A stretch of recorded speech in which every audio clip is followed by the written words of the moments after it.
Hi, let's answer today to one of the typical front-end interview questions. If this is your first time here you want to learn front-end and JavaScript, start right now by subscribing and don't forget to turn on the subtitles. DOCTYPE is an abbreviation for document type. A document type declaration is an instruction that associates a particular SGML, for example a web page, with a document type definition, for example HTML2 to 4 or XML document. A DTD defines how a document of a certain type should be structured. For example, a button can contain a spawn but not a div, whereas DOCTYPE declares what DTD a document supposedly respects. For example, this document respects the HTML DTD. For web pages, the DOCTYPE declaration is required. It is used to tell user agent what version of the HTML specifications your document respects. Once a user agent has recognized it as a correct DOCTYPE, it will trigger the no-quirks mode matching this DOCTYPE for reading the document. If a user agent doesn't recognize a correct DOCTYPE, it will trigger the quirks mode. DOCTYPEs are required for legacy reasons.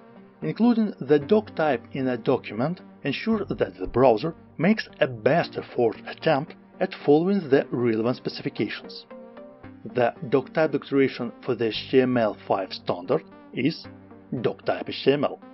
HTML5 is not SGML based. The browsers use DOCTYPE only for mode selection, since web browsers are implemented with special purpose HTML parsers rather than general purpose DTD based parsers.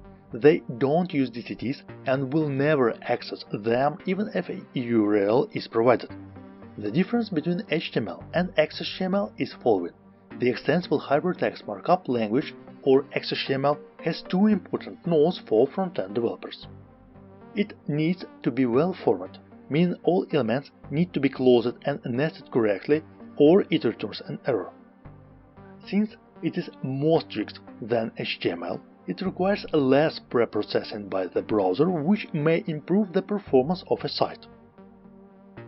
An HTML validator is a quality assurance program used to check HTML markup elements for syntax error.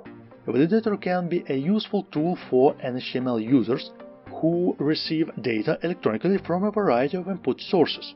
Syntax errors such as open text, extra spaces, or forgotten quotation marks can cause a web page to look drastically different from the creator intended or rendered correctly in one browser but not in another. A valid HTML document is essential for building the document object model and accessibility object model. If you liked this video, give it a thumbs up, share it with your friends, subscribe to the channel and watch other episodes. Thanks for watching and dive deeper.